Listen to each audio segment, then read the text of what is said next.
actions and intentions.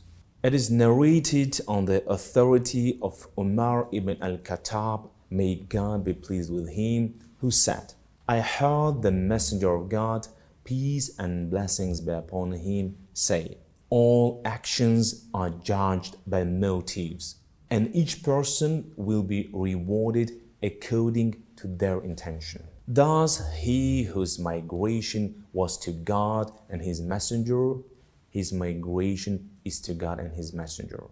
But he whose migration was for some worldly thing he might gain, or for a wife he might marry, his migration is to that for which he migrated. This hadith is indeed one of the greatest and most important of the sayings of Prophet Muhammad, peace and blessings be upon him, as it sets one of the most important principles in the religion of Islam, specifically in regards to the acceptance once a religion and deeds by God, and generally to all other normal everyday activity in which a person involves himself. This principle is that in order for any action to be accepted and thus rewarded by God, it must be done purely for His sake. This concept is often called sincerity to God. The most exact meaning would be purity of intention. At one of the stages of the life of the Prophet Muhammad, peace and blessings be upon him, God ordered all the Muslims to migrate from Mecca to the newborn Islamic state of Medina. In this hadith, the Prophet, peace and blessings be upon him, gave an example of two types of people in regards to this religious service of migration. The first example was that of the person who migrated to Medina purely for the sake of God, seeking His pleasure and seeking to fulfill His command. The Prophet, peace and blessings be upon him, stated that the deed of this type of person will be accepted by God, and he will be rewarded in the fullest. The second example was of a person who fulfilled this religious service outwardly, but his intention was not the pleasure of God, nor fulfilling His command. And so this type of person, although he may achieve what he was intending in this life, will not receive reward for it from God. And the deed is not one which is considered acceptable. In Islam, there are two realms to a person's life, the religious and the mundane. Although there is a clear separation between the two in regards to religious jurisprudence, they are in fact inseparable, as Islam is a religion which legislates in matter, family, society, and politics, as well as the belief and worship of God. Thus, although the saying of the Prophet appears to apply to the religious aspect of a person's life, it is actually applies to both. Purity of intention in the religious realm. As mentioned earlier, this hadith sets the first principle for one's deeds to be accepted by God, which is that they should be done purely for God. In regards to those deeds which have been commanded as a form of religious devotion, known as a worship, one must do them for God alone, for it is God who commanded the service or deed to be done and loves it. These deeds include the likes of prayer, salah, fasting, the offering of the compulsory charity, zakah, the performance of the lesser or greater pilgrimage to Mecca, Umrah and Hajj, and all other service which have been ordained in the religion. Even though the deeds may appear outwardly, as in this hadith, to be one accepted or pivotal importance is the intention which the person has when performing them.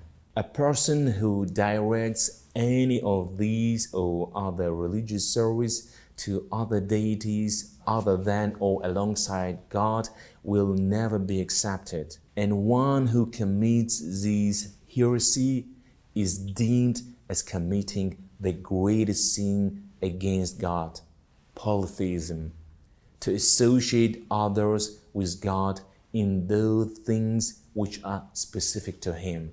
Islam is a religion which believes and practices true and strict monotheism.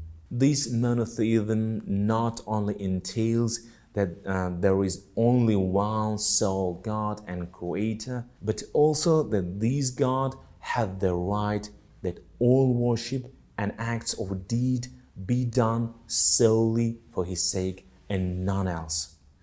This concept is one which God ordered all His prophets to preach, as He says in the Quran, meaning, and they were not commanded except that they should worship God, keeping the religion pure for Him, and worship none but Him alone, and establish the prayer and offer the compulsory charity, and that is the upright religion. Surah Al-Bayyinah, Ayah 5. Another aspect of this purity of intention is that a person should never seek any worldly gains through religious service and acts of worship, even if that worldly gain be something permissible. In the hadith mentioned above, the second person did not perform these religious obligation of migration for other deities besides or alongside God, nor did he intend something intrinsically evil. Rather, his intention was something deemed permissible in the religion. Still, however, the act was not accepted by God, and the person may or may not have received what he intended from this worldly life. Thus, if a person seeks an permissible worldly gain though an action, the reward of the deed diminishes. If a person desires something deemed as impermissible by Islam from a religious service and worship, this is considered as a sin. Islam is a religion which encourages humbleness and selflessness, reprimanding those who seek praise of others and status in this worldly life. Thus, if one seeks the praise of others through religious service and worship, not only is it not accepted by God, but the person is deemed liable for punishment in the afterlife. The Prophet, peace and blessings be upon him, mentioned the first people to be sentenced to the hellfire in the afterlife, and from them is the following. A person learned religious knowledge and taught it to others, as well as reciting the Quran. He will be brought to the presence of God, and God will mention to him all the favors He granted him, and he recognized them. God will ask him, "What did you do with them?" He will answer, "I learned religious knowledge and taught it to others, and I recited the Quran purely for your sake." God will say, "You have lied. Rather, you learned religious knowledge to be called a scholar, and you recited the Quran to be called a reciter, and it was said of you." Then it was commanded to punish him. So he was dragged on his face and he was thrown into the fire.